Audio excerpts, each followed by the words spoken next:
편에 부흥이 있다 52번째 시간입니다. 오늘 말씀은 시편 37편인데요 1절부터 40절까지 되어 있는 말씀입니다.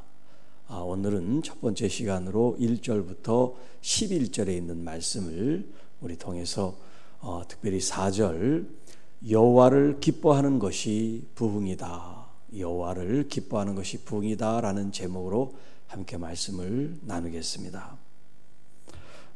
이 37편 이 표제가 다윗의 시로 되어 있는데 이제 학자들은 이 37편이 다윗의 그 이제 노년에 왕으로서 집권을 다 하고 이제 후대에 쓴 찬양시로 그렇게 우리가 이해를 하고, 또 그 내용 면에서 보면 지혜의 시다, 지혜에 대한 말씀을 우리에게, 이 삶에 대한 지혜, 그 지혜는 다른 것이 아니라 하나님을 잘 믿는 게 바로 지식의 근본, 지혜의 근본처럼 여호와를 잘 경외하고 섬기는 것이라는 그런 교훈적인 내용이 담겨 있는 시라고 해서 지혜시라고 그렇게 이름을 붙이고 있습니다.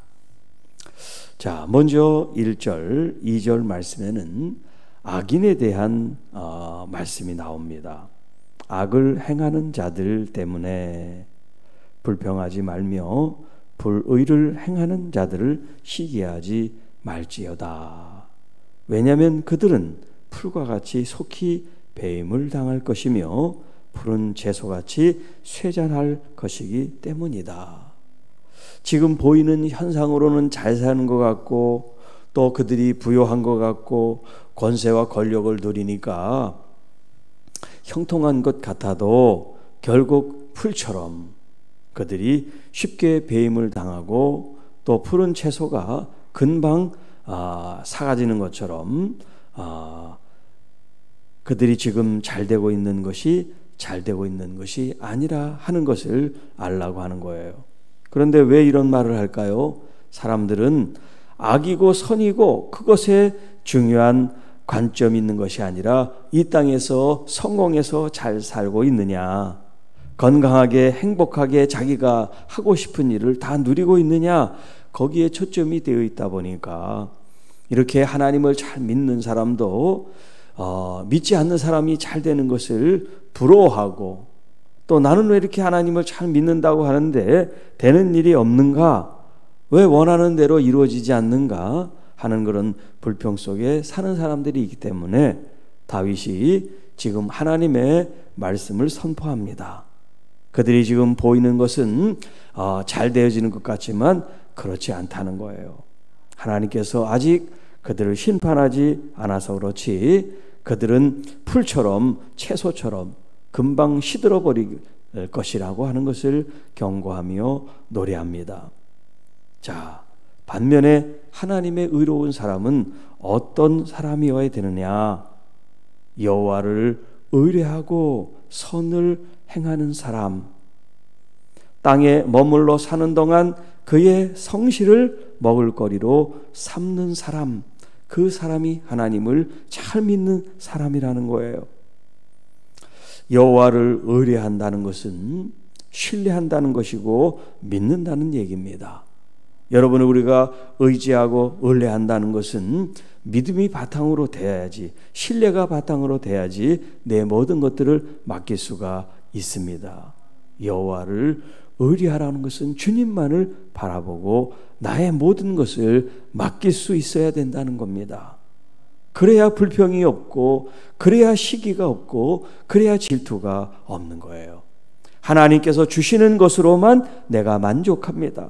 저 사람이 저러니까 나도 저렇게 살고 저 사람보다 나는 더 잘 살아야 됩니다. 사람들이 목적이고 기준이고 목표가 아니라 우리 주님을 신뢰했을 때 주님께서 주시는 것으로 내가 만족합니다 하는 그런 믿음의 온전한 만족감, 그분이 선한 목자로 우리를 바르게 인도하실 것을 믿는 마음이 우리의 이 신앙생활 속에 기초가 되어야 되고, 그런 가운데 우리는 선한 행실을 쫓아 해야 된다는 거예요.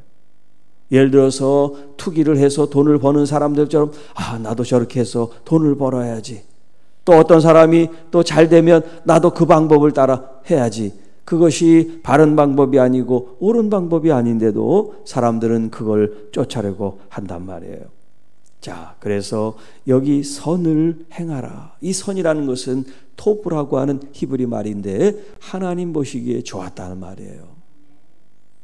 하나님께서 원하시는 말을 행해드리는 것. 내가 좋자고 행하는 것이 아니라 우리 주님이 좋을 수 있고 주님이 만족할 수 있는 그 선택을 하는 것. 그게 믿음의 결정이죠. 나를 위해서 선택하고 나를 위해서 일하고 나를 위해서 행하는 것이 아니라 나를 창조하시고 나를 하나님의 목적대로 두신 그 하나님의 뜻에 맞는 삶을 살아드리는 것. 그것이 주님이 원하는 길이라고 할 수가 있습니다. 그러므로 땅에 사는 동안 그의 성실을 먹는 거리로 먹을 거리로 삼을지어다. 자, 여기 이제 땅에 머무는 동안 그랬습니다. 그러니까 이 땅에 살아가는 동안이죠. 자, 그런데 여기 머물다라고 하는 이 동사가 쉐칸이라고 하는 히브리 말인데 이 쉐칸이라는 것은 뒤에도 있습니다만은 요한복음 1장 14절에 말씀이 육신이 되어 우리 가운데 거한다라고 하는 이런 단어예요. 거한다. 그게 뭐냐면 하나님이 성전에 계시는 걸 쉐칸이라고 그래요. 그러니까 우리가 이 땅에 그냥 사는 게 아니에요. 하나님의 자녀들로 성령께서 우리 안에 내주하셔서 성령께서 우리와 함께 사는 삶을 말해요. 자, 그런데 우리가 이 땅에 사는 동안은 음식물을 통해서 우리가 살아가는 양분을 공급받지만 믿음의 삶, 영적인 삶은 뭐를 먹을거리로 삼느냐? 성실을 먹을거리로 삼는다 그랬습니다. 자, 여기 성실을 먹을거리로 삼다는데 여기 이 성실이라고 하는 이 말은 에무나라고 하는 뜻이에요. 에무나는 것은 이제 여러분 우리가 아멘 하죠. 아멘. 아멘. 그 아멘이 이제 아만에서부터 나왔어요. 히브리 말 아만. 아만이라는 것은 진실하다, 신실하다, 거짓이 없다, 변함이 없다 그런 말이고요. 또 믿는다 그런 말이에요. 그래서 의인은 믿음으로 말미암아 산다 그럴 때 그 믿음이라는 말이 여기 지금 성실 에무나라고 하는 히브리 단어를 써요. 그러니까 이 땅에 우리가 살지만 우리 육신을 위해서 먹을거리를 야채나 뭐 육류나 어류나 이런 것들이 우리 몸을 위해서 영양 공부를 해서 우리 몸이 지탱하고 살아가는지 모르지만 우리의 영혼은 믿음, 에무나, 하나님이 우리를 향해서 하시는 그 진실하심, 거짓됨이 없는 그 성실하고 진실하신 그것이 우리의 먹을거리다. 그걸 통해서 우리가 하나님의 이 선한 삶을 살아드리는 거다 그런 거예요. 그러니까 믿음의 사람은 믿지 않는 사람이 거짓을 행을 돈을 벌고 또 비열한 방법을 통해서 남의 것을 빼앗고 그래서 여러분 자수성가를 하고 그래서 성공하고 그래서 권력을 가졌다고 그걸 보면서 나도 저렇게 해야지 그런 사람이 아니라 우리는 이 땅에 사는 동안 성령님을 모시고 사는 그리스도인이기 때문에 우리는 하나님의 성품 그 진리와 그 진실과 그 주님의 그 변함없는 그 신실하심을 우리가 의지하여 살아간다 하는 겁니다. 그래서 우리는 이 땅에서 어떻게 해야 되느냐? 여호와 하나님을 기뻐하는 삶을 살아야 된다는 거예요. 여호와를 기뻐하라. 그가 내 마음의 소원을 내게 이루어 주시리로다. 그러니까 우리가 하나님을 기쁘게 하면 우리가 원하는 걸 하나님이 다 응답해 주실 줄 믿습니다. 자, 요 4절은 이제 마지막에 또 더 자세히 다룹니다. 5절 말씀 내 길을 여호와께 맡겨라. 자, 지금 뭐뭐 해라 지금 계속해서 다윗이 노래합니다. 지금 인생을 다 살고 뒤를 돌아보니까 자기의 그 과거의 그 인생 그 삶의 역경을 다 돌아보니까 이런 면들이 필요했구나. 그래서 마치 명령하듯이 왕으로서 또 그 다음에 인생을 다 산 어른으로서 자기의 자녀들 손자 손녀에게 지금 하듯이 이 말씀을 선포하는 거예요. 여호와를 기뻐하라. 또 여호와께 너의 삶을 맡겨라. 그리고 또 7절에는 그분 앞에서 고요하고 잠잠하고 때를 참고 기다려라. 다 인생의 그 모든 연륜 가운데 지금 교훈하며 지혜의 말씀을 지금 선포하고 있단 말이에요. 자, 내 길을 여호와께 맡기라. 그를 의지하면 그가 이루시리라. 할렐루야. 주님께 우리의 인생, 우리의 길을 맡기는 것보다 안전한 길은 없어요. 왜냐하면 하나님은 가장 강력한 능력을 가지고 우리를 돌보시고 우리를 보호하시고 우리보다 우리의 길을 더 잘 아시기 때문에, 그분이 우리보다 더 좋은 길을 아시기 때문에, 우리보다 더 좋은 때를 아시기 때문에 가장 좋은 때, 가장 좋은 것을 예비하여 주실 줄 믿습니다. 아직 여러분의 마음의 소원이 응답되지 않았다면 아직 좋은 때를 위해서 주님이 준비하고 계시고 예비하고 계시구나. 여러분 그런 마음으로 주님을 의지해야지. 이스라엘 백성들처럼 조금만 불평이 있고 조금만 뭔가 부족하면 하나님을 원망하는 그런 백성이 돼서는 아니 된다. 6절 내 의를 빛같이 나타내며 내 공의를 정오의 빛같이 하시리로다. 자, 여기 이제 의라고 하는 말과 공의라고 하는 말이 이제 등장을 하는데요. 히브리 말 가운데는 이렇게 짝을 이뤄서 단독적이 아니라 같이 이제 결합돼서 쓰이는 단어가 많이 있는데, 그 중에 이제 한 짝이라고 할 수 있는 말이 여기 의와 공의인데, 다른 본문에는 공의와 정의 그렇게 이제 번역을 했어요.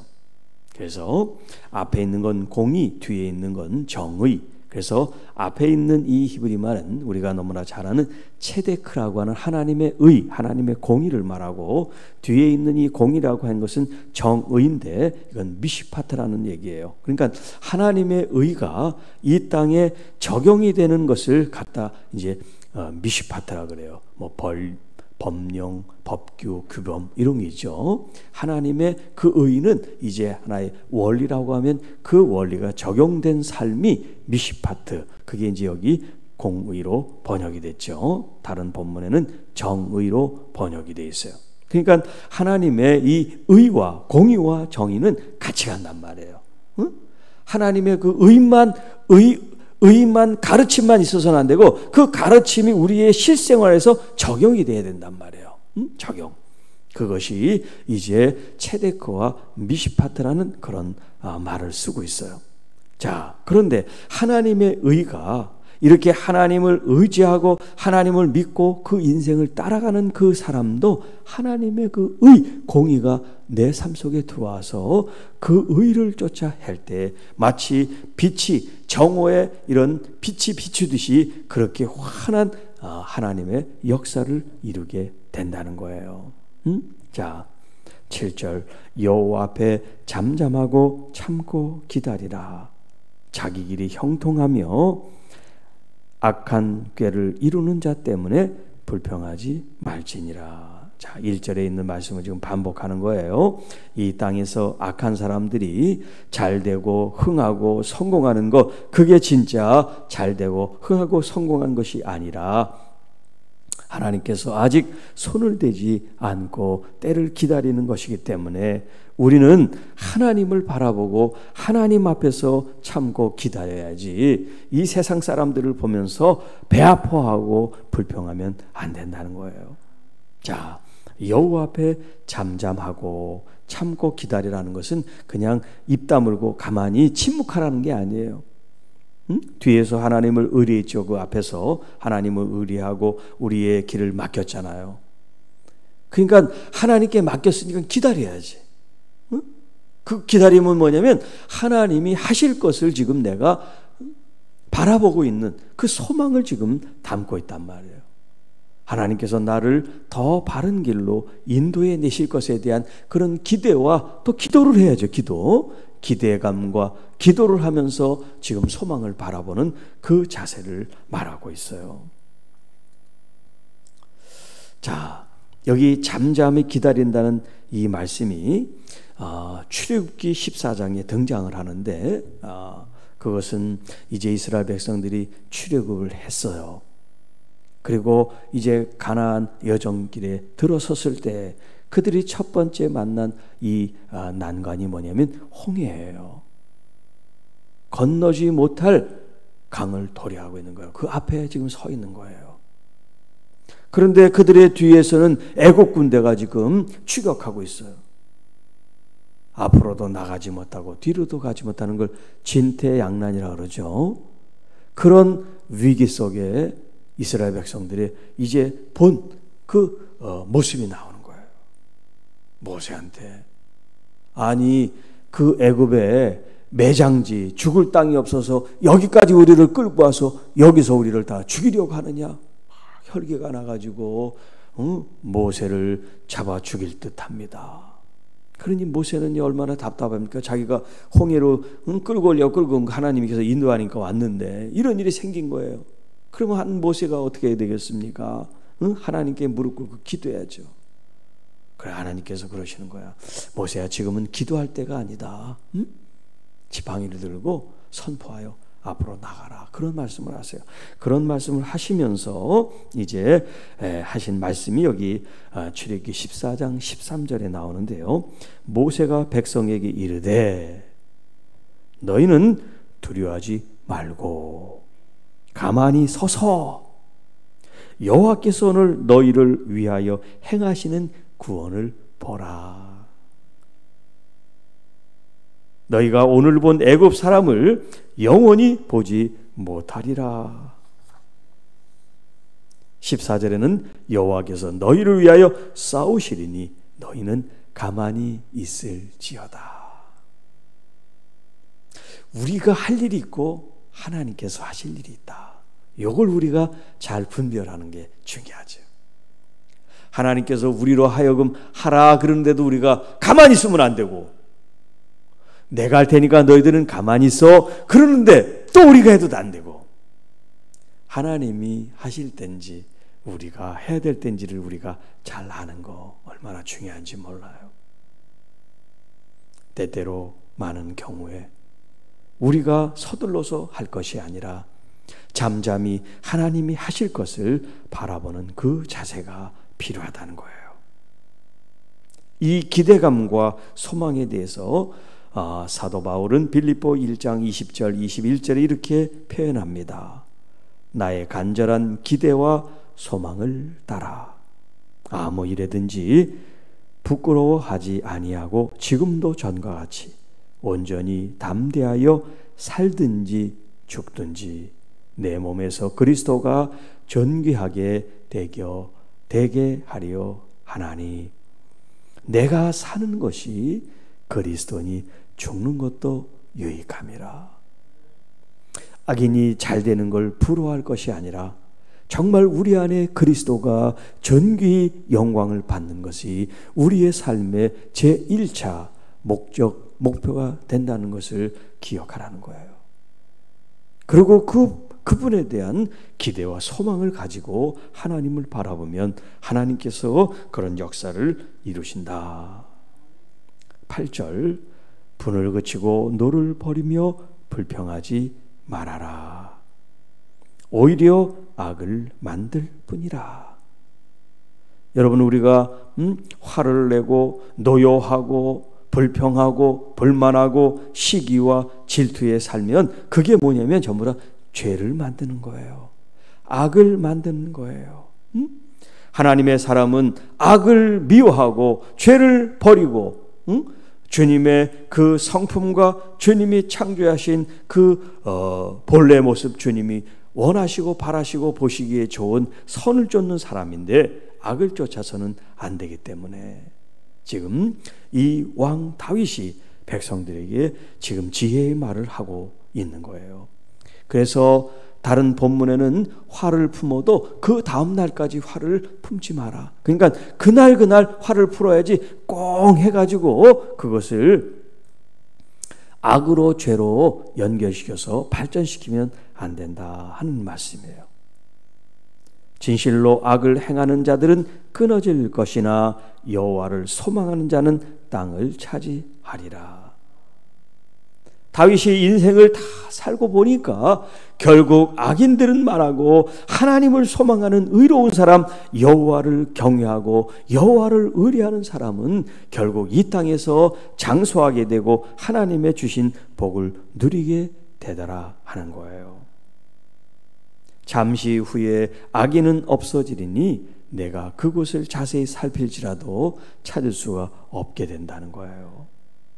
그러나 악인들은 이렇게 자취를 감출 정도로 없어지게 되나 하나님의 사람, 하나님의 마음, 예수님의 마음을 품고 있는 이 온유한 사람들은 땅을 차지하게 될 것이라는 거예요.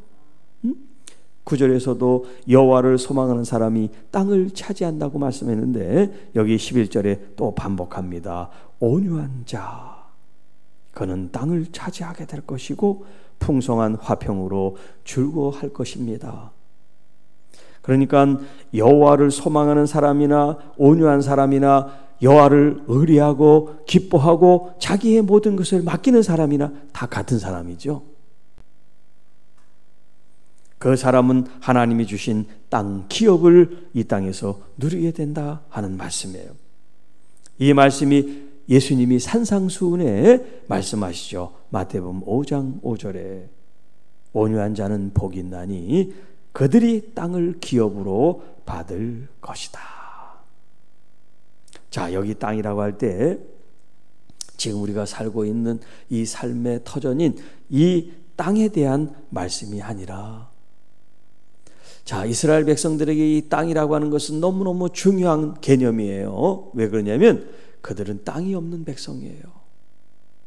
애굽에 있을 때는 노예로 종살이로 있었기 때문에 자기들의 땅이 없었어요. 그리고 하나님의 약속의 땅 가나안 땅도 자기들 땅이 아니잖아요. 본래 살고 있었던 원주민들이 있었는데 하나님께서 그 가나안 7족을 다 없이 하시고 그곳에 이스라엘 백성들의 땅을 주신 거란 말이에요. 여기 지금 다윗이 말하는 이 땅은 이 세상의 땅이 아니에요. 이건 영적인 땅을 말하는 거예요. 영적인 분깃을 산업을 말하는 거예요. 하나님을 소망하고 예수 그리스도의 마음을 품고 온유와 겸손한 사람은 땅을 얻으리라. 하나님 주신 기업을 이룬다는 거예요. 하나님이 주시는 산업을 이룬다는 거예요. 오늘 그런 하나님의 복을 누리게 되기를 축복합니다. 그래서 이 땅에 땅을 많이 갖는 게 복으로 생각하지 말고 하나님이 영적으로 우리에게 주시는 복을 사모하는 여러분이 되시기를 바랍니다. 자, 다시 4절로 와서 자, 여호와를 기뻐하라 하는 말씀. 여기 이제 기뻐한다는 것은 아나그라고 하는 히브리 말인데 고상하다, 우아하다 그런 뜻이 있고 크게 즐거워하다 또 기뻐하다 이제 그런 의미가 있습니다. 자, 그런 이런 즐거움, 기쁨 누구를? 여호와를 기뻐하라는 거예요.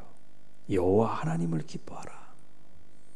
하나님 그 존재에 대해서 기뻐하는 거예요. 즐거워하는 거예요. 감사하는 거예요. 경배하는 거예요. 찬양하는 겁니다.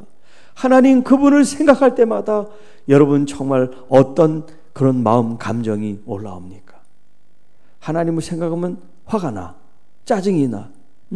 왜 나를 이렇게 그냥 이런 상태에 두시나 원망하고 불평하고 그런 마음이 드십니까? 아니면 미소가 지어지고 감사가 이루어지고 하나님 감사해요, 고맙습니다, 주님 기쁩니다, 즐겁습니다 그런 마음이 나오시는지요? 자기의 내면을 한번 보세요. 만약에 기쁨이 없고 불평하고 짜증이 난다면 왜 그럴까요? 왜 그럴까? 한번 생각해 보세요. 과연 그 원인이 하나님일까요? 자기일까요? 한번 생각해 보세요. 그리고 정말 하나님에 대해서 기쁘다면 그것이 나 때문일까요? 하나님 때문일까요? 여러분, 믿음 생활은 정말 기쁘고 즐거운 겁니다. 하나님을 바라볼 때 하나님이 여러분 우리 편이시고요. 하나님 우리에게 복을 보장해 주시고요. 우리가 할 것은 하나님의 말씀을 순종하면 하나님이 다 이루고 채워주는 은혜가 있게 될 줄로 믿습니다. 그러니까 여러분, 진짜 믿음 생활할 땐 여러분이 미소를 띠고 부드러운 마음으로, 부드러운 눈으로 하나님을 사랑하는 그 마음이 여러분의 가정에서, 여러분의 일터에서, 교회에서 그런 훈훈하고 풋풋한 이런 헤세드가 가득하고 충만한 것이 바로 이 기쁨인 줄. 내 마음이 지옥이고 황무지 같고 황폐한데 어떻게 기쁨이 있겠어요? 주님으로 참 만족하기 때문에 기쁨이 있습니다. 주님 한 분으로 다윗이 고백하는 것처럼 주님 한 분만으로 나는 만족합니다. 그것이 정말 기쁨이 되는 거예요. 누가 아프고 힘들고 경제적으로 어려운 코로나 이 시대에 무슨 기쁨이 있겠습니까? 라고 말할 수 있지만 그럼에도 불구하고 우리는 여호와 앞에 기뻐해야 되는 거예요. 왜냐하면 하박국 3장 17절 이하에 이 하박국 선지자는 이렇게 하나님을 노래하고 찬양합니다.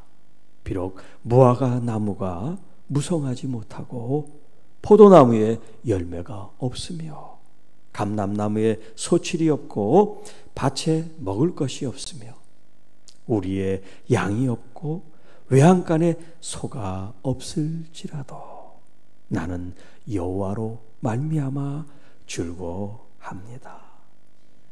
나의 구원의 하나님으로 말미암아 나는 기뻐합니다.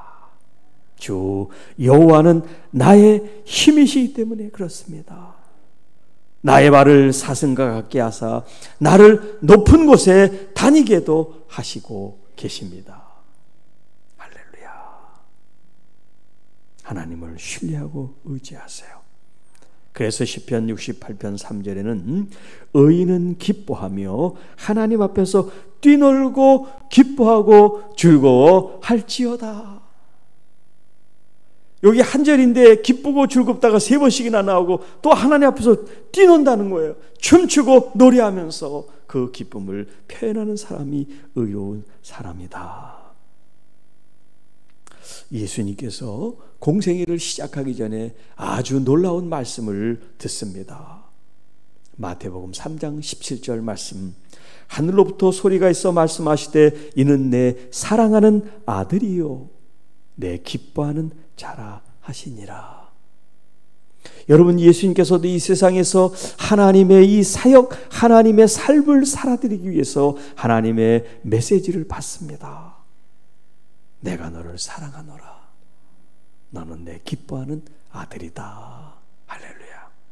여러분, 오늘 여러분들이 먼저 주님 안에서의 만족감, 정말 주님이 나를 인정해 주시고 주님이 나를 하나님의 자녀로 삼고 계시는 이 음성이 들려야 하나님을 기뻐하실 수 있게 될 줄 믿습니다. 먼저 여러분 안에서 그래, 난 하나님의 사랑을 받는 하나님의 자녀인 것을 내가 믿습니다. 하나님이 나를 기뻐하시는 줄로 믿습니다. 내가 죄가 있고 흠이 있고 부족하지만 그럼에도 불구하고 우리 주님은 나를 여전히 자녀 삼아주시고 내 아들이요 딸이라 여겨주시고 나를 기뻐하시고 나를 자랑스러워하시는 내 하나님 아버지를 생각하면서 항상 기뻐하라, 쉬지 말고 기도하라, 범사에 감사하라. 이는 그리스도 예수 안에서 너희를 향한 하나님 아버지의 뜻이니라 말씀합니다. 우리 주님이 쉐칸 내 안에 머물러 거하여 계시다면 여러분, 그 주님이 얼마나 위대한지 얼마나 놀라운지 그 주님의 역사를 기대하시기 바랍니다. 내 안에 계신 그 주님이 온 세상을 창조하신 주님이 지금 나와 함께 계십니다. 그의 영 성령으로 함께 계십니다. 24시간 여러분 꿈속에서도 성령님을 우리가 마치 레이더를 켜놓는 것처럼 항상 우리의 의식이 이 성령 하나님께 집중되어 있기를 바랍니다. 말할 때도, 댓글을 달고 글을 쓸 때도, 문자를 할 때도, 전화를 할 때도, 부지불식간에도 성령님 나의 혀를 지켜주시고 내 생각을 지켜주시고 오직 거룩한 주님을 따라 선을 베풀고 선을 행하게 하여 주옵소서. 하다못해 그들이 우리를 악하게 하고 우리를 끌어내리게 하고 우리를 모함하고 비난하고 없는 말을 지어내는 거짓일지라도 거기에 내 마음이 요동치 않고 나의 안에 계신 성령님 안에 내 마음이 잠잠하여 주님을 기다려 주님의 역사를 보게 하옵소서. 여러분 진정으로 주님을 의지하고 주님을 바라보고 주님에 대한 이 기쁨이 회복될 때 진짜 우리가 살아가는 것입니다. 진짜 삶의 부흥이 일어나게 되는 줄로 믿습니다. 사랑하는 성도 여러분, 많이 힘드시죠? 많이 아프시고 어려우시죠? 그럴수록 여러분이 기쁨을 회복하시기 바랍니다. 아이고 죽겠네 그러면 더 죽겠습니다. 그러나 살겠습니다. 기쁩니다. 감사합니다. 주님 말씀 듣고 주님 생각하고 주님 바라보는 것이 얼마나 행복한 일인지 모릅니다. 그렇게 여러분 결정하고 고백하고 선포하면 여러분의 아픈 것들이 사라지게 될 줄로 믿습니다. 오랫동안 냉증으로 고통받던 집사님이 계신데 하나님의 말씀을 새벽에 제가 이 하는 말씀을 듣고 또 자기 전에 말씀을 듣고 2번, 3번씩 계속 듣는데요. 그런데 어느 날 자기가 이 팔다리가 저리고 시린 그 증상이 없어졌대요. 얼마나 감사합니까? 그분은 정말 아주 생명처럼 여기고 말씀에 집중하고 있어요. 여러분 하나님의 똑같은 들려주는 말씀도 어떤 사람은 그냥 한 귀로 듣고 한 귀로 흘려버려요. 뭐 그런가 보다. 은혜가 좀 되네. 그러나 어떤 사람은 이 말씀을 곱씹고 자기의 삶 속에서 적용해서 그 말씀을 어떻게 하면 하나님의 삶으로 내 삶을 변화시킬까, 그런 간절한 마음으로 애타게 주님의 그 갈망 속에 살아가는 그런 삶 속에는 하나님이 놀라운 기적의 역사를 베풀어 주고 계시다는 거예요.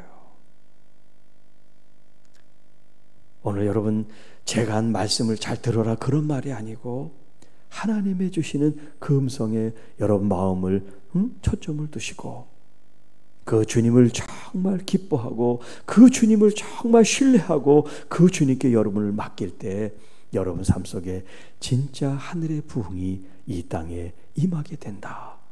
오늘 그 기적과 능력을 체험하는 저와 여러분이 되시기를 주님의 이름으로 축복합니다. 기도하겠습니다.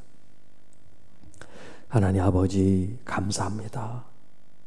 오늘도 이 새벽에 저희들을 깨워주시고 하나님의 말씀을 양식 삼아 이것을 기쁨으로 받아들이게 하시고 이것을 씹어먹게 하시고 소화되게 하시고 이 말씀이 육신이 되어 이제 우리의 삶의 열매가 되고 능력이 되고 주님의 참된 소망의 빛이 되게 하여 주옵소서.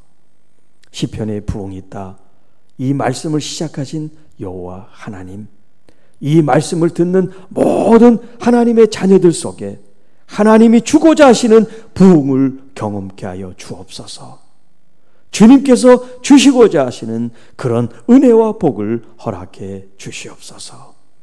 우리의 궁핍함으로부터 벗어나게 하시고 우리의 질병으로부터 벗어나게 하시고 주님께서 주시는 참된 자유와 기쁨 속에 주님 날마다 기쁨과 감사와 행복한 삶을 누리는 하나님의 자녀들이 되게 하여 주옵소서.